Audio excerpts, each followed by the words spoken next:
Now playing movie reviews in 20 Qs. Hello, good people, and welcome to the podcast Movie Reviews in 20 Qs, the show where we review a movie by asking 20 weird and wonderful questions about it. I am your host, Sam Hurley, and as you can see by the name of this episode, the throwback series continues. Yes, unfortunately, despite New Zealand being a very good boy, we haven't managed to get any new films down here. So we were going back and retroactively looking at some films that are celebrating a birthday. And this month, Total Recall celebrates its 30th. And if you're going to record an episode on such a wonderful film as this, you got to go out there and get the two best podcasters you can find. Alternatively, you get these guys. How are you guys going? What's up, y'all? Paul and Wayne, how are you guys doing? Very good. Thank you, Sam. Thanks for having us to talk this very contentious film. Yes, man. It's all kind of fights. We've been having fights about this movie since we were kids. About the ending. You know what we're talking about here. Yeah, we'll get to it. We'll get to it. Sam has allowed for that to come out in full glorious colour. I absolutely it's a pleasure to be here. I absolutely did. I've listened to you guys for a long time now, and I heard you guys arguing recently about this movie, and I was like, if there's anyone out there that'd be perfect to get on this, it's going to be these two. Hence why I've saved that question to nearly the very last. So, yeah, looking forward to it. Oh, yeah. Total Recall. Any initial thoughts before we get into it, boys? Other than this is one of the movies that Paul and I grew up on, as in we saw it together. Am I right? No? No? See it together. Really? Yeah. Predated it. We just talked a lot about it together, yeah. Started arguing about it pretty early on. That's right. It's a foundation movie of a friendship along with like Tango and Cash. Tango and Cash, great show. Yeah, so that's how old we are. We've now dated ourselves very, very effectively there. And very keen. They don't make them like this anymore, and I'm very keen to discuss it. It was a great rewatch during the week, so awesome choice, Sam. No probs. Hey, speaking of which, what we now do on this podcast is we give whoever has watched it the most recently the duty of describing the plot of the film before we get into it. So, yeah, I mean, I watched it over a week ago. What about you two? Paul's good at introverting. Total Recall follows Arnold Schwarzenegger as Douglas Quaid, a very normal-looking behemoth of a man who has the most gorgeous wife in the history of the universe and works a very, very dodgy day job doing some construction work, who decides he wants his yearning for Mars to be answered by getting an implant from Recall. As if he's actually been to Mars, his mind will believe that he has with this memory of this holiday that he wants. It sets off a chain of events where he is really actually a super spy. Get fucked. And he goes to Mars and manages to help overthrow the corrupt government there led by Cohagen and his lackey Richter. We'll see him at the party. And the film ends with him bringing atmosphere to Mars and saving the entire world. Hooray. Or so he does in his mind. All right. I can't wait for this. That was great. Yeah, so the pertinent details came out in 1990, directed by Paul Verhoeven, had a budget of $65 million, went on to take $261 million worldwide, starring Arnold Schwarzenegger as aforementioned Quaid, Rachel Ticotin as Melina, Sharon Stone as Laurie, Ronnie Cox as Cohagen, Michael Ironside as Richter, Marshall Bell as George/Quatu, Mel Johnson Jr. as Benny, and Michael Champion as Helm. And the reviews for the film, 7.5 out of 10 on IMDb, 82% on Rotten Tomatoes, and 57% on Metacritic. Now, what we normally used to do on this podcast, we used to give our scores now, but we figured out we just end up giving our compliment sandwich, which is our first question anyway, if we give our scores. So what we're going to do is we're going to start off and give our compliment sandwich if we think this film's over 5,000 out of 10,000, or we give it our shit sandwich if we think it's under. So, Paul, why don't you lead us off? Have you got a compliment or a shit sandwich? I think I know the answer. I have a compliment sandwich, obviously. First of all, my compliment is the violence. Paul Verhoeven goes for the jugular and doesn't skimp on it at all, and it really gives this a hard R rating, which we miss in this day and age. And fun fact, this is one of the very first films to be released in Australia as both an R-rated and an MA-rated film. So or M-rated film, I should say. So at our tender age, when we saw this film, we were allowed to go and hire one version, but we'd have to have our parents with us to hire the other out of the video store. So yeah, there you are. That's how hard it was. They had to dumb it down at an Australian level to allow the kids like us to watch it. I think the one I saw on Foxtel actually was the edited version. Oh, no. I saw it was... No, I saw the proper version, thank God. The one bad thing, Sharon Stone dies way too early in this movie, and they didn't get enough out of her. And prepare yourselves, because there's going to be a few more answers around her. And the story. This is fantastic. This is smart sci-fi film dressed up as a balls-to-wall action film starring the biggest action star of the era. But just think about it. The concept is really fantastic. It's no surprise this is based off a Philip K. Dick short, and so implanting false memories so you think they're real, and then adding the spy subplot and you're never sure what really is real and what's a product of his disturbed mind. This is genius, this movie. It's great. Strong words. There we go. I'll get you to give a score out of 10,000, but we'll do it after we give each of our sandwiches. What about you, Wayne? What's your sandwich? Well, after Paul's very well thought out and thorough thing, you'll see my frivolous ass compliment sandwich, okay? My one good compliment, Arnie's hologram watch is fucking sweet. All right? I fucking love that thing. All right? That's cool. I need one of those directly. The shitty thing is Shazza Stone's shitty kung fu. How dare you? Okay, look, for the scenes, everyone, where Shazza and Melina are fucking fighting, right? The kicks she's doing high kicks, but it looks like Shazza-sized exercise high kicks. She's not actually kicking him, she's sort of kicking at him, and he's like, and he's blocking it. I'm like, Arnie, you wouldn't even notice it, son. If she kicked you, don't even worry about it, right? Sure, she gets a knife out and busts a cap every now and then, but the pirouetting kicks are really, really bad. But hey, it's Sharon Stone, so she can kick my ass anytime. And the other good thing about it was in the scene where Arnold's like, ow, ow, ow, ow, and he's in the lab and he's like struggling and stuff. The female lab tech, right? She is there. No, she's there with like a young lab tech, and he says stuff like the CIA, the company, and she slaps him like, shut up, right? The slap she gives him is the hardest fucking slap you've ever seen. It actually makes him buckle. It made me piss myself laughing. So, really good. Take it back! What? Suck my dick. Suck my dick, man. I think we've discovered Wayne's fetish, which is being slapped by a powerful woman. Only realizing that now. So early into the podcast. It's kind of funny because basically you guys have one of each of mine. I mean, first of all, yeah, the action's great. Like, it's got so many iconic set pieces in it that are so memorable. Like, literally, like the woman exploding her head. When Arnie's trying to get through customs. Even like the shootout he has on Mars is, final showdown with Cohagen. There's so many scenes in this that are just iconic action scenes that are just awesome. And you're right, it's just such a thrill ride from sort of start to finish. The bad thing, Sharon Stone, what the fuck? You can't. Yes! How would you like to suck my butt? Paul's having a bit of a problem here with all this Sharon Kung Fu bashing. She's not an action star. She's everything in the world to me. She's a pure goddess, but she's not an action star. She's just some of those kicks and some of that fight choreography is just dated quite a bit.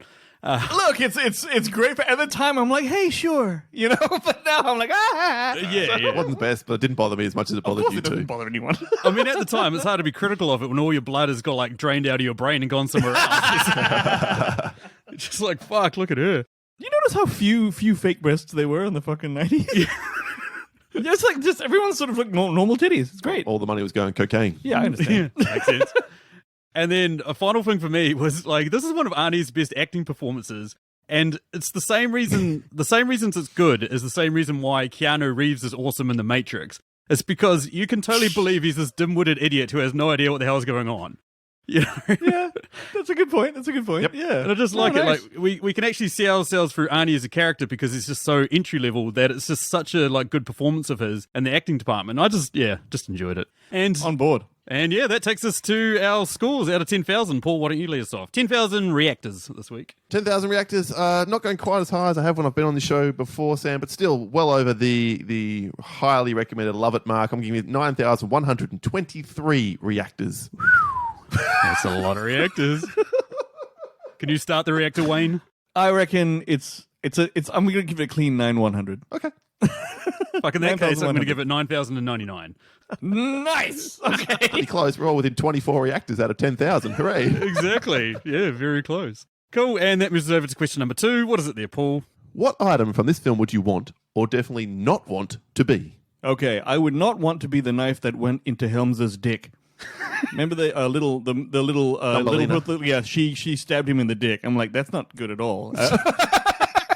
So I don't want to be inside his sack or anything like that. This is a first as well. You don't want to be plunged inside a penis? That's amazing. No, it's like it's not Tuesday or something. Oh, I like that. For me, it was George's shirt. He's like basically hiding Quatu under there, and Quatu's one hell of a messy, slippery looking man. But man, I don't know what you call him. I don't want to be that shirt. No way, man. Well, you get to hear his voice all the time. Sam. Kawada was weird, man. Kawada was fucking weird, man. Exactly. That was fucking weird. Well, it serves the purpose. It does well. For me, I'm going to item I definitely would want to be, and I'm going with I'm going to out Wayne in the macho stakes here. I would definitely want to be Laurie's lingerie that she's wearing in the first scene in the film. This is like, I'd like to be a bar of soap in Sharon Stone's shower. There we go. The bar is set. Can we go any lower? I didn't think you'd do it, but there you are. I had money on Wayne being this. The last your first thing I answer, said to Stacey before I recorded this was, can you keep that baby quiet? And I bet you Wayne is going to want to be Sharon Stone's underwear. I've got fucking money on this. There's that Paul's the filthy cunt. Yes. Oh, well. Embrace the Wayne, Paul. All right, man. Today. Today only. Good to hear. Good to hear. Perfect. Okay, question number 3. What is it there, Wayne? Question number 3 is, what deep philosophical debate arose in you during this film? For me, it's if a video showed up of me telling me what's what and telling me, you know, what actually is really going on, would I listen to myself? And the answer is no. I don't even listen to myself now. Fuck that guy. You really wouldn't listen to yourself? I wouldn't listen to myself. If I popped up and was like, I'm you, I'd be like, fuck off, you are, dickhead. I'd be out of there. Yeah. The moment he said, stick this up your head, up your nostril, that would be a little Yeah. interesting. Let's put it that way. Yeah. That said, if I was being chased around and whatever, maybe I would listen. But okay, fair enough. For me, this got me wondering about the genealogy and the possibility of reincarnation, because I spent a great deal of time wondering whether Sharon Stone's Laurie in this film could be a direct descendant of Catherine Trammell from Basic Instinct. Oh, shit. I didn't think about that. Absolutely fucking. I'm finding that if Catherine really did stay true to her word and hated Rugrats and therefore didn't have any kids, maybe Laurie could be Trammell reincarnated, because she's pretty handy with a knife. She's Can't pretty kick for keen. shit, but yeah. Yeah, No, it's pretty handy. Catherine Trammell doesn't kick anybody in that film. She just stabs motherfuckers That's to right. death. Stabs. Oh, yeah, you're right. Oh, you know what? I want that to be the case. Same director, same That's right. chick. Could all be in universe. No, It's I like that. 2084, so we're talking, almost 100 years later. Very nice. Ooh. These are some very deep questions. Especially the Laurie lingerie answer before. No, but you're talking about the deep philosophical debate that arose with you guys, and you guys all had some real deep shit. I, on the other hand, am thinking, would I bang the girl with 3 titties? That was my backup one. That was my If no one brought it And, up, I was do going you- to say that shit. Well, did you come up with an answer? Because I did. No, I'm still debating it. Wayne's definitely saying yes. I did say yes, and I'll tell you why. If you're sitting at 90 years old in your rocking chair and you've got no stories to tell, then you come up with the perla. I once slammed a woman who had 3 titties. Everyone's listening, all right? Everyone's listening. You don't want to not have done that if you have the opportunity to talk about it. Forget about it. Never, ever be dull at a dinner party again. Yeah, nice. Okay. Well, not nice. You know what I mean. Hey kids, did I tell you about the time I fucked a chick with 3 titties? This guy got lobotomized at one point, eh? Yeah. Kid. Maybe grandkids. Grandkids. Great-grandkids. Everyone hear about grandfather slammed some 3-titted woman. One of your forefathers once. Moving over to question number 4. This is a Patreon question. It's the first of our Patreon questions. Comes courtesy of the amazing man that is Dave Baker. Dave has his own Patreon at patreon.com/yourfavorite, which you guys should all go check out. And what Dave would like to know is, which 2 characters from this film would you want with you at your house party? I think it's pretty obvious, Paul? but go ahead, Paul. All right. Well, look, I think I know every answer so far has pretty much featured Sharon Stone in one way or another. But I'd be lying if I look past going to a house party with Laurie as my definite guest. Sure. And then beyond that, I have to say Richter. If only because I get to call him up on the day of the party. Oh, fuck off. So, I mean, any excuse like... I saw this joke coming about a mile. This is some fucking low-hanging fruit. Go on. This is some Can you picked bring off it the back ice, ground mate? fruit. And then I'd finish the conversation by saying, see you at the party, Richter. Oh, God. Okay. Look, I don't know why none of us thought of that, but well done. Well done. Yeah, congratulations. Yeah. Still one of the most quoted lines that we have Oh, yeah. in our group of friends. Exactly. Hence, Sam, your lack of amusement and our absolute amusement. What about you, Wayne? Anyway. Well, obviously, Sharon. Yes. And this is probably where I nailed the 3-titted girl.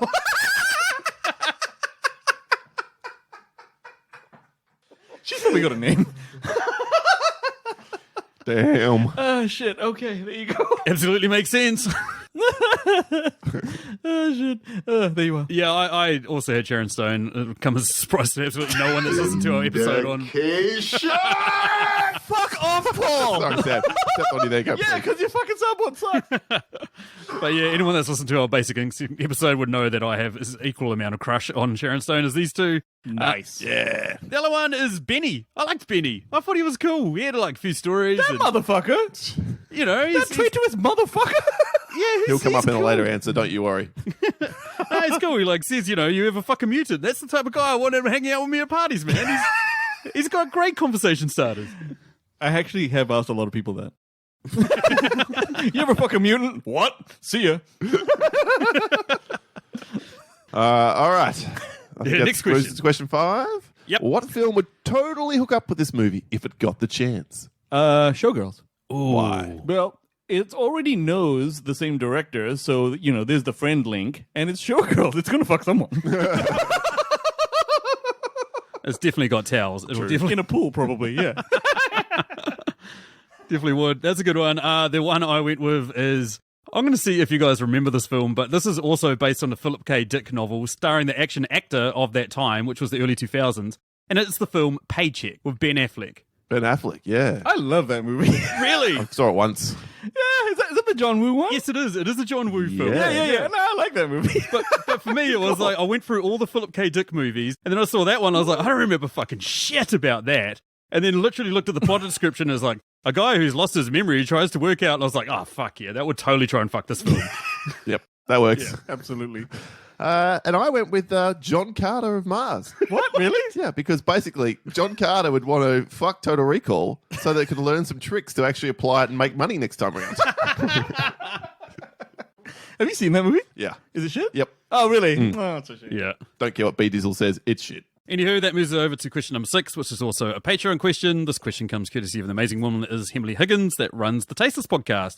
You guys all know her. She's gone on recently to do Legally Blonde, and she's just awesome. But what's her question there, Wayne? Her question is, which side character would make for the best spin-off movie? And it's very hard to look past Sharon Stone, so I'm going to try my best. Absolutely. Really? Both of you? Oh, no. Yeah, well, look- I've got to put her down for a little while in case I get too excited and just blow all over the mic. So I'm going to go with Benny. Like, as I said, he's got stories. He gets around. He's That motherfucker! Fuck that guy, man. He's annoying with his stupid ass fucking everything. yeah, I know. He is. He's a complete fucking dickhead. But I like watching movies about complete fucking dickheads, you know? No, good point. Good point. Well, I did go with Laurie, because duh. But because she's tough as nails, she's whip smart, she's sexy undercover operative who puts it all on the line to protect the legitimate government of the day by going deep undercover and deep in the covers with a known potential traitor. So, Well, it's like a spy movie for a spy show? she's a hero, is what I'm trying to say. She has to sleep, has to deal also with her abusive, creepy husband, Happy. And how long before that all goes pear-shaped? Well, So I imagine they here's like a hell each of a other. movie right here. Okay. All right. Okay, interesting. Ironically, I've gone with her husband. I think Richter would make a good character in a movie where he's got bionic arms. Somehow he survived the fall, and he's like, well, fuck everyone. It's good. And at the end of every episode, he goes to a house party.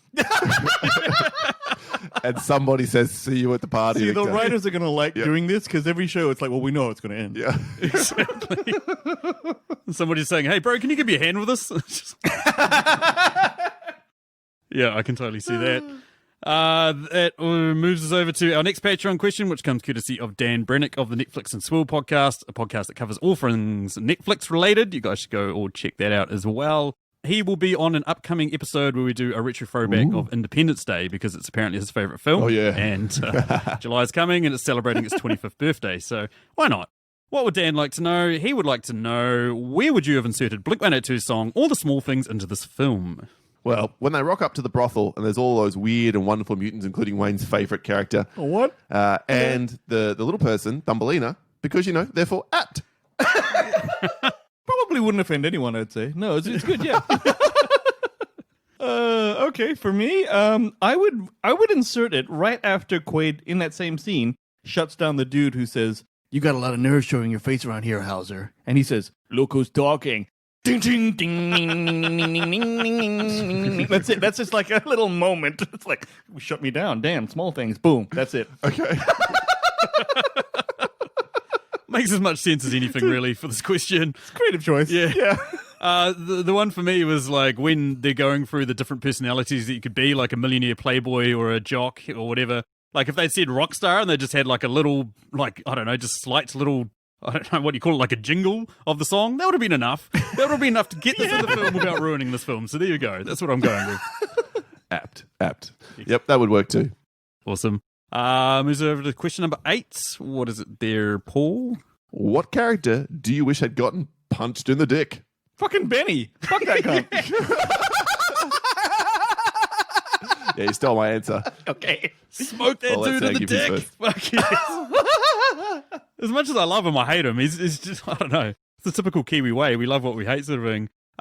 One was that fucking taxi driver. If he had a dick, I would have liked to have punched him in it. That robotic taxi driver. Oh, yeah. It was That's a good call. Fucking dick. And the other one was Helm, Richter's second in charge. I don't know what it's about him. Oh, yes. Yeah, when he got... No, he's an annoying little fucking nerd, that guy. Yes, he's an annoying little nerd. And that was the only reason why I didn't pick him, was because he gets stabbed in the dick, which is way worse. So that's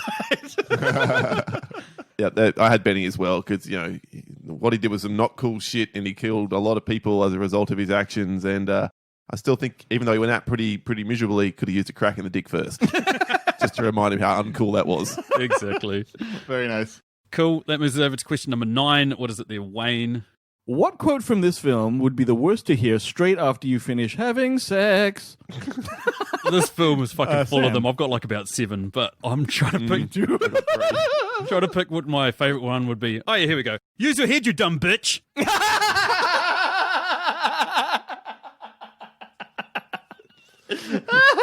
Good one. Nice one. I'll just give one. Maybe we can give some runner-ups after everyone's done their first one. I think the one that really would suck the most would be, I don't remember you.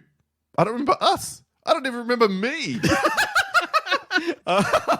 Well, mine would be, the worst thing to hear is, frankly, I'm surprised it worked. That's pretty good too. Oh, God, I had to watch the whole thing for that. What else did you have, Sam? Who's it this time? My mother. And my other one was, how much is Cohagen paying you for this? To be fair, it was going to be one of my answers, but then I figured, like, fuck, if I've done such an awesome performance that someone thinks I'm getting paid for this, then that's actually kind of a good thing. That's definitely what I would take from that.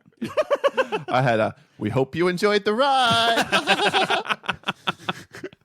And also, I got 5 kids to feed. Well, that would be so weird. You pull out and it's, what? Oh, man. Well, the only thing I had was, let me ask you something. You ever fuck a mutant? Wayne has if my thread is Sharon Stone, Wayne is mutant sex. Oh, shit. Nice. Cool, and that moves us down to the last of our questions that can be applied to any film. And of course, I threw this one in there that occasionally pops up for these guys based on their podcast, which they'll talk about later. But I want to know from you guys, what bizarrely specific top 10 list would you have this movie on? All right, well, I had this as number 1, really, because it's the absolute best example, on a top 10 films featuring an effective human meat shield. Yeah, that scene is so harsh. This poor innocent guy gets fucked up. Yep, that scene where Quaid's on the escalators and he's being shot at from both directions. First of all, from the front, there's 4 dudes, and he grabs just some random dude, I know, it's not even a bad guy. pulls him in front of him, and that guy gets shredded to like paperweight, to destroyed paper mache, I should say. And then he takes bullets from all 4 of them. Quaid kills all those 4 guys. Then he spins him round, takes bullets from the guys underneath, and then he flings what must be by now a 1 or 2 kilo corpse at the Michael Ironside, Richter, and his crony, and then runs away. I'm like, damn, that is harsh. And that corpse stopped every single one of those 1,000 bullets penetrating through to him. I know. Amazing. Imagine that poor guy's family watching that on CCTV. What the fuck? Yeah, it was just like the phone call, like, hello, Mrs. Redshirt, your husband's been murdered today. How'd he die? Well, he got shot 10,000 times, but he kept every single bullet. He's quite a trooper. My top 10 list would be top 10 mutants with an extra memory.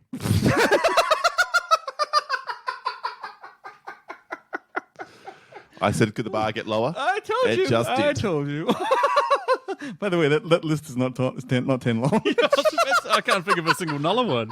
Fucking like one. Wayne only needs 1 in this case. I think you'll find I only need 3.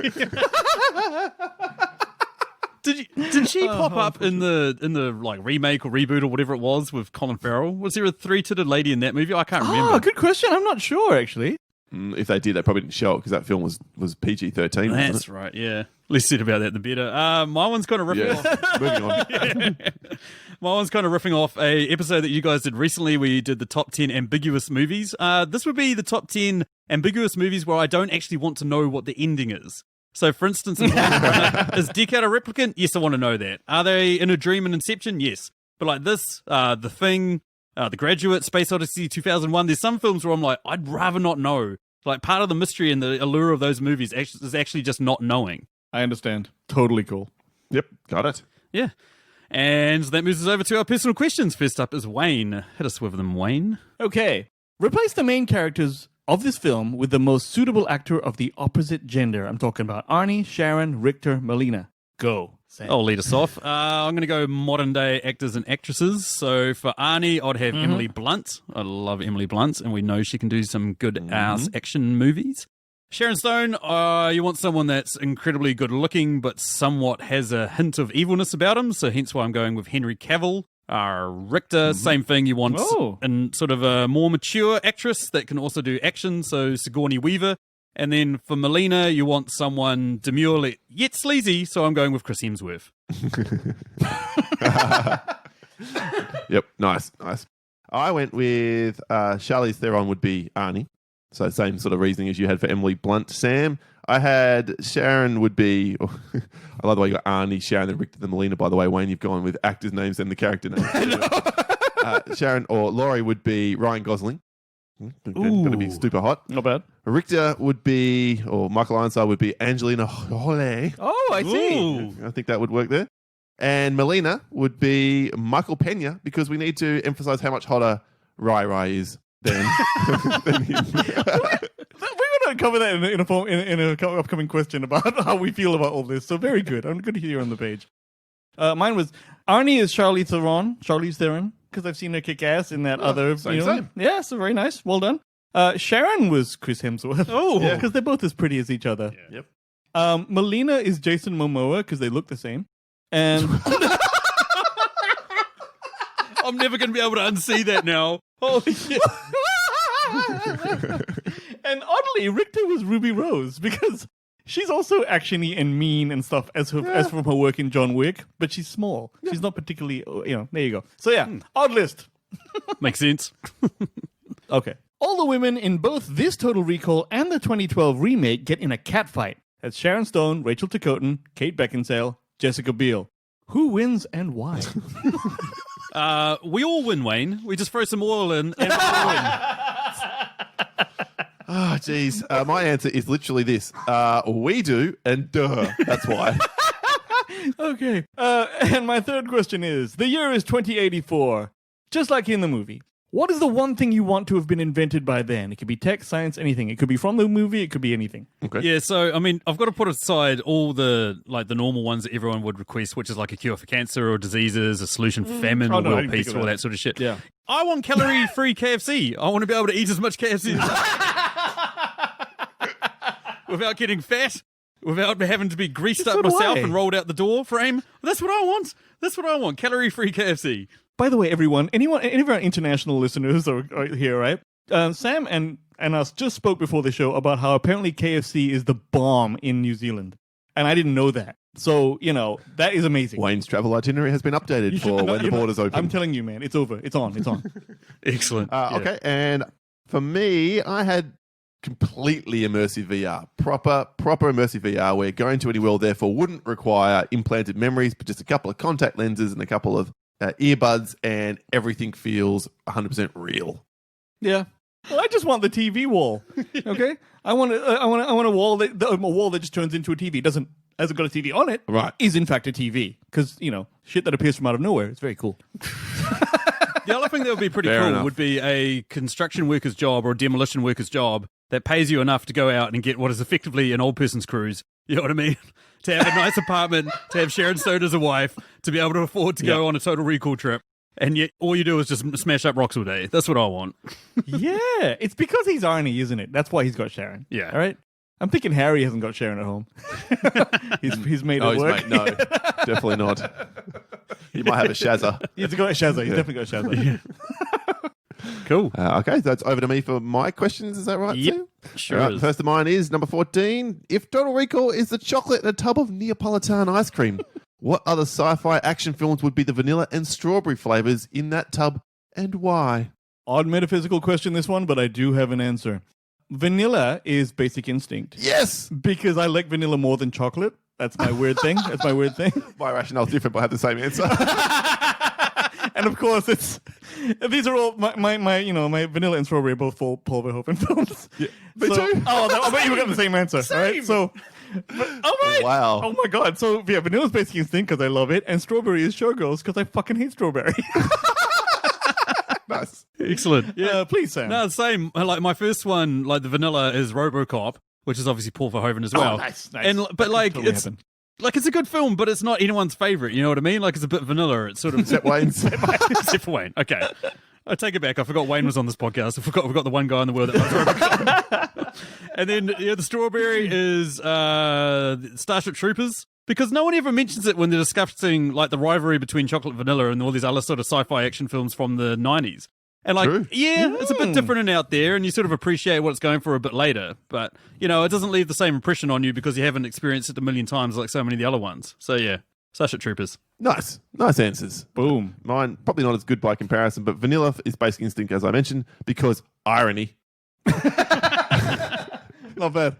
And strawberry, I went, is RoboCop because it, it completes the Paul Verhoeven trilogy, and it's vaguely blood-coloured, which is all kinds of appropriate when considering that film. Oh wow. All right, my next one. If you had the choice between shooting Sharon Stone and Rachel Ticotin and one of them had to die in your recall-implanted memory, how many bullets would you put into Rachel Ticotin before allowing one to even nick an inch of Sharon Stone's perfect flesh? So this question itself is a joke, but I just gave you the answer is 5 clips worth of ammunition. Okay. It'll be a while. Yeah, I mean, there's a lot of things I like to put inside Sharon Stone, but bullets aren't one of them. I don't know why I didn't see that joke. I don't know why. Talking about low-hanging fruit. There we go. I had to get that out of the way. Boom, nailed it. Yep. And I had Rachel Ticotin would look worse than the guy who won this film, the number 1 ranked film featuring an effective human meat shield. Callback. Perfect. And my last question then, for number 16. In an alternate dimension, Sly Stallone is cast in Total Recall, and to preserve the sanctity of the multiverse, Arnie must now take the place of Sly in a Stallone film. Name that film and talk us through your reasoning. Not bad. I had a couple answers for this one, but I've settled upon Tango and Cash. Because Arnie is the perfect dude to play across from Kurt Russell. He's maybe slightly big. They should be the exact same size, but it would be kind of like Red Heat with James Belushi. Like it would be a slightly That different film was movie. garbage. Really? I love that We film. watched it again Yeah, it's recently. Really? Is horrible. it shit? Yep. Yep. Oh, fuck. I've got great memories of it. God damn it. Yeah, stick with that. Stick with that. Don't ruin it. Good to hear. Sam. Yeah, I mean, I was the same. I sort of ummed and ahed about which one to pick. And then I there's a very famous story that went around Hollywood in which Sylvester Stallone only took the role in Stop or My Mum Will Shoot because he heard that Arnie was heavily interested in it. And Arnie Yes, I even know went this one. round town telling people, this is the film I want to do. This is the best script I've ever read. I really want to be in this film. I really want to be in this film. So that when Sly Stallone heard about it, because they had their big rivalry at the time, he jumped at the opportunity. Now, I'm imagining what would have happened if Arnie hadn't had the confidence coming off this film being a success and being like, well, shit, I better do a film. And then he actually ended up signing himself onto this. So there we go. I would imagining God. Arnie had Stop What My Mum Will Shoot. And just to like preserve it, I can't remember the actress who played the mum in the movie, but I would have loved it if we just had this like, sort Estelle of Getty. white Estelle bread Getty, yeah. American accented mum with this giant Austrian Oh, yeah. that literally makes no sense whatsoever. I would have loved They that. would have to recast the entire film. It would have sounded a bit like a loose sequel to Twins. Yes, exactly. Something like that, you know. Yeah. Yeah. Yeah. Nice. And for me, I had Sylvester Stallone is Kindergarten Cop. If only so I can see whether that film has any laughs if it doesn't have Arnold his accent delivering those memorable lines. So like, look, kid, it's not a tumor. Huh? It's just not. Okay. I think you've misanswered this question. Yeah, you've completely misanswered this question. Yeah, you've Oh, you given Sly a roll in Arnie. That's probably what's sitting there going, I did wait a it minute. again. Sorry. I was so happy with my answer, I didn't even consider the answer. I've done that many times before. Leave it in. Leave it in. Oh, well, it's funny you mentioned that because I look back at your previous question. It's like, what other sci-fi action films would be the vanilla and strawberry flavors? I don't think Basic Instinct's a sci-fi action film there, guys. That's true. Yeah, right. That's true. Professional. We're really good at this, in case you haven't noticed. I'm really good at answering questions, just not writing them apparently. So, sorry. All good, all good. Sorry. And that moves me over to my questions. So, okay, guys, let's imagine it. You've booked in for recall and you're going to Mars. Do you go as a millionaire playboy, a sports hero, a secret agent, an industrial tycoon? What sort of sexual orientation do you have? I'll just throw it in there at the last minute to see what you guys come up with. And also draft up your dream woman, because I'm guessing you guys will pick that. So hairstyle, body shape, and is she demure, aggressive, or sleazy? Sports hero for sure. Right, you get all the money, the playboy, and the industrial tycoon. Plus, you're famous, so women and potentially men are throwing themselves at you left and right. And even men respect you because you're good at that game. That's right, mate. Of course they bloody do. So, as for the sexual orientation, sure, why not? May as well in the fantasy world go completely bi. Yeah. What the hell? Bye, fuck that. Go gay, cunt. I don't know. It's hard to let go of your roots. As for the dream woman, I've gone hair color, not red. Body shape, athletic. Characteristics, sleazily aggressive. There you go. Sleazily aggressive. Coming on the show and saying not red when you know I'm married to a ginger princess. How curious. But Paul's weird like that. I'm leaving him for you, Sam. You know? And me. I love Gingers. I love Gingers. Thank you. Respect for the host of the show. Excellent. Well done. Oh, nice one. All right. Well, I would definitely go the secret agent because not only do I get gadgets, I get gadgets in the future. God knows what I've got on me. All right, forget about it. That is awesome. All right. And as for the woman, I would like, only because I didn't think about it yet and who I'd like to slam, I would probably stay hetero, but only, a little. So the chick is exactly Rebecca Ferguson. That exact woman, everything about her, hair color, everything, Englishness, all that stuff. Yeah. So what characteristics does Rebecca Ferguson have then, Wayne? Ooh, I would call her somewhat demure, but elegant. She's not... I don't see elegant as an option here. Okay. But then I guess she's demure aggressive. Yeah, she's not sleazy. She's not sleazy. Yeah. No, okay. Until she needs to be. I want a Stark in the streets and a Wildling in the sheets. I just love that you've gone with secret agent, given that on your podcast you've mentioned a couple of times about how your mum has said to you repetitively that you're not James Bond. So I'm not James Bond. Exactly. That's probably what it comes from. Yes. Like, I'll show you, Mom. Yeah, exactly. So you'd walk straight out of recall, straight on the phone. Guess what? I am. Bye. Yeah. Now I'm going to save the world. Show you. My next question. Who do you guys reckon is the true MVP of the Resistance? The little person, Prozzy, Thumbelina. Yes. She got shot and then was the one to stab Richter's right-hand man to death. She inspired the rest of them to just rise up against the oppression of the Mars government. Without her, none of this happens. Yep. She's definitely the linchpin. Not bad. I think the MVP is the guy, George, because he's got Kawato, like, as a part of his stomach. And he's walking around with Kawato all day, taking almost the same risk. Yeah, and he had to have that shit going on. Imagine trying to get a root if you're George. So listen, this guy's just going to watch, okay? From a very unique POV. He's given up more than anyone. Yeah, my only other option for that really is the three-breasted woman. Because when they enter that building, everyone just like freaks out. And like she just like walks up and she's like, hey, can I help you? Whatever. And he's like, just shoots her in the back. You know what I mean? Like everyone else flinches. I know, he's a complete prick. Yeah, he's a complete prick. But everyone else flinches. But she's just like rolls with it. She's just like, yeah, nothing to see here. Exactly. Hey, three tits. You know, it's Fuck here, you, bye. I got 3 titties. Yeah. She's very cool, calm, and collected. Yes. Yeah, For sure. definitely. The source of all her power. And then my final question, I want you guys to sort it out once and for all. What actually happened? Was it all an implanted memory? Is it real? Etc., etc., blah, blah, blah. Go at it. Okay, this is going to get nasty. Do you want to go first, Paul? Look, it's my turn. It's in the rotation. I will go first, but only to say this. It boils down to this. If it's really a dream, how the hell does Quaid have memories of things that don't happen that happen when he's not around? How does he see the conversation between Laurie and Richter? How does he know what Richter and Cohagen are saying to each other? It makes no sense if it's other scenes are taking place if he knows what's going on. Because in your world, dreams only happen from a first person point of view. Yes. Okay, here's the thing. That's where it becomes It's a a movie. memory. Yeah, it's a memory, but things are happening around in the memory. He doesn't see them all. You see them all because you're the audience. No, but we're not the audience. If it's actually from his delusional point of view, it makes no sense. No, that's some bullshit. That's some logical bullshit for you. Logical. It's No, but it's also really like it's Sam has a drink of beer. I'm loving this. Where's the popcorn? This is amazing. dudes. Okay, so listen up. He sits in the chair. They look at Blue Sky on Mars, which happens at the end. Pick your woman. She appears on the screen.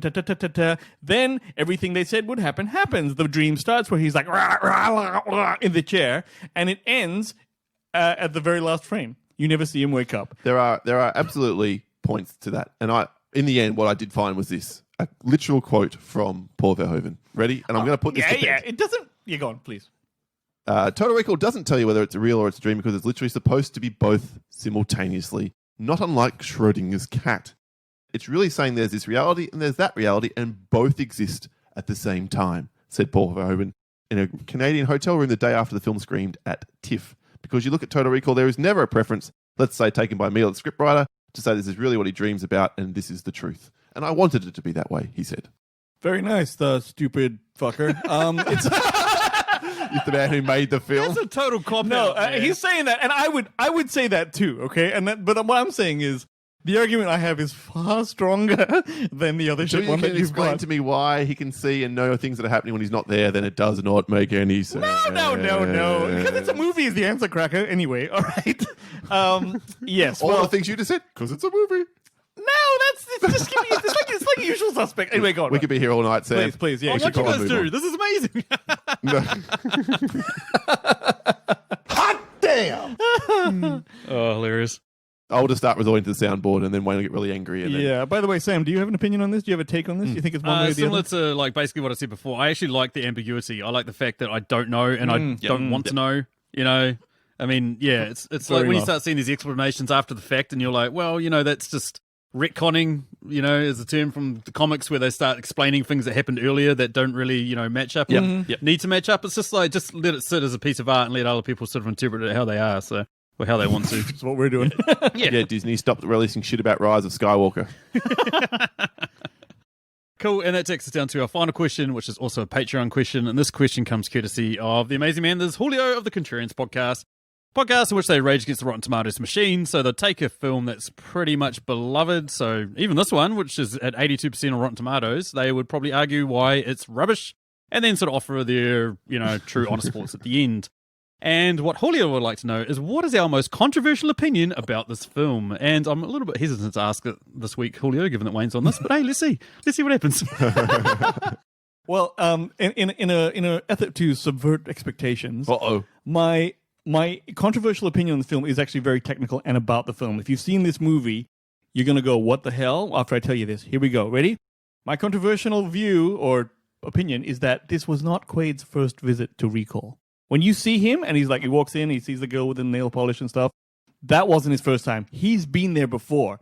And he had a Mars memory implant and it fucked up somehow and it gave him he lost all that memory. And his friends and family know about the fuck up, but Quaid doesn't because he lost his memory. That is why his friend Harry at work has warned him off Recall, says, hey man, someone got lobotomized and you don't want to fuck with your brain. Then Shazza asks him about his dream girlfriend when she's fucking him at the beginning, because she wants to know about the implanted girlfriend they gave him that he now dreams about. The Recall salesman, he knows him as well, and he kind of acts like they've met before if you watch that performance, and he's trying to warn Quaid off going to Mars because they fucked up for him last time, but he's like, no, I want to go to Mars. He's like, okay, you're the boss, and they give it to him again. And then the Recall people say that he has a memory cap already before they implanted the scenario, because it was a remnant from the previous one. And finally, Melina, if you're asking why does she turn up in his dreams at the beginning before the Recall visit, it's because that's a remnant from the first time they put her in there. Isn't that just all remnants from his real life and the cap being what they put in place to get him into the mutants undercover? It's a subplot thing because it doesn't change any of the fact that it's totally a dream the whole time because it's still the absolute dream but he's been there before and it's an odd, you could read it that way if you watch the performances. That's why Harry is so worried about him when he talks about Recall. You know what I'm saying? It's up there. Interesting. Think it over. Totally I'm wrong, just saying. but interesting. Eat my balls. The other thing that came to me while you were saying that, every time you said the word memory, because of your ridiculous fascination with the three-breasted woman, I kept hearing mammary. I think that's on you. I think that's on you. Me, I see a pair of thick, weighty breasts, and all logic flies out the window. All right, Paul only made that joke so he could play his broke ass sound. So eat a dick, please. All right, my answer was similarly serious. I kind of alluded to it at the start. I think there's still a market for these kinds of films. These big budget, R-rated, violent as hell with muscly action heroes and gorgeous women. The film even had women kicking ass as well, although you guys say not that well. Not particularly well. No. Back in 1990, so it was ahead of its time. And Paul Verhoeven was a filmmaker ahead of his time. He, in the sense of, he had no problems with making men and women equal and both going to the same showers and the same... I have no problem with that either. blocks and all the rest of that stuff. Let's bring that back. Let's keep the strong women, but add all the other parts back, and let's release one of these $150 million R-rated action blockbusters once a year. Come on, Hollywood, get on it. When would you say the last one of these happened? Was it like Deadpool or something? Well, Deadpool 2 was like $80 million budget. Yeah. We're not getting back to these really super big budget ones because they reckon they're too risky because they're R-rated. Is basically what I'm saying. Yeah, maybe when the movies open again, we'll start a campaign. Exactly. See how we go. Titties for R-rated, yes. Or something. Mad Max Fury Road, how much would the budget on that one have been? That would have probably been... Yeah, I mean that was blew out because but that was very soft R. It's American R. Here it was only rated I think it was only rated M. Yeah, I think we were the same. Yeah, there's no nudity. The violence is all off screen. Yeah, people fall under cars and whatever else, but you don't see it. Yeah, you know true. what I mean? Yeah, that's a good point. Paul's bloodlust. Yeah, I mean my one I've already sort of alluded to. I feel like Sharon Stone was totally miscast in this role. What? No. I love her. Like, don't get me Please, wrong. go I on. absolutely love her, but I just don't feel like she's an action star. I mean, we've already talked about that. The other one I sort of had was that Cohagen's a flippin' idiot. Like, his whole plan, it just seems to unravel and it's unfurl in like the most idiotic way possible. I mean, he's got no problem whatsoever with cutting the ear off to this entire area of people that he's trying to get rid of. Why does he just do that from the start? What? Exactly. What the fuck are you doing, Cohagen? Why go through this convoluted process to get Arnie to infiltrate and figure out where the resistance is when you know where the resistance is? Very good point. And you don't give a shit about killing all of them. You're a fucking idiot, Cohagen. That's right. And it happened anyway. And also, why is he... Well, in his slight defense there, I will say, like, it seems like they've narrowed it down to that area is where they think the resistance is based on what happens when Richter goes storming in there. So maybe up until that point, they didn't know. Maybe. Well, the other thing is, why did he has control of Richter, as is shown many times. Just say, stop killing Arnie, man. Oh, that's the thing that doesn't make any sense about this movie at all. How hard Richter... And they just write it off by saying he's off his chain. He's not killing his wife orders. thing. But it's like... But then he follows them later on. He goes, yes, sir, and shit like that. I'm like, no. Exactly. For sure. Doesn't matter because we love the movie. Yeah, I still love it. Don't get me wrong. We can get past that. Give me as many Sharon Stone movies as I can, but just not this one. Oh. Yeah, I know. Sorry, Shaz. We now know who your one true love is. Take it fully. What I love about this, though, is that you guys have come on and done back-to-back episodes that involve Sharon Stone that are directed by Paul Verhoeven. We actually need Paul Verhoeven to go out there and, like, retroactively make another movie that has Sharon Stone in it. So we can have you guys back another time. Would you be interested now, Paul? What? See? Exactly. It all went downhill pretty fast after with Basic Instinct 2. Man, it went... Have you seen Catwoman? Yeah, I think I don't. Yeah, don't. But also not good. Basically 90s. You know, anything to the end of the 90s. Thank you very much. Anywho, that takes us down to the end. Thank you to these two guys for coming on and joining me. Why don't you tell everyone about your amazing show, etc., etc. Thank you, Sam. Thank you so much for having us again. You. It's always a hilarious time. A blast to be here on New Zealand's premier film podcast. Only podcast. For us, we are nowhere near Australia's premier film podcast. We're somewhere languishing around 4 millionth on the rankings. But nevertheless, that means more of you have a chance to listen. And we count down a list every week from 10 to 1 and usually have some kind of debate/argument about it along the way. And then we review a film on the weekends as well. These days, we're doing a lot of these kinds of ones, retrospective as well, classics as we like to call them. Absolutely. So, you can listen along at the usual places, search for the Countdown Movie and TV Reviews, and you will find us. Awesome. Some sort of housekeeping from our end. If you want to get in contact with us, you can find us on Twitter at Movie Reviews In. You can find us on Facebook at facebook.com/Movie Reviews in 20 Qs. We have links down in the show notes, as well as links to all the other amazing podcasts that give us money each week to help to have their question in the top 10. And yeah, some upcoming episodes. Who fucking knows? Who fucking knows at the moment? Anyway, that's thanks from me. Catch you next time. See ya. Cheers. Hey everyone, at the time of recording this, we hadn't booked in a movie, but we have now. Next week, I am joined by the wonderful Rosa and Kat of the podcast Latinx Lens to discuss Pan's Labyrinth. Can't wait. Absolutely can't wait. They're both awesome women. Can't wait to see what sort of questions and answers they bring to this podcast. Probably going to class the hell out of it. So yeah, there we go.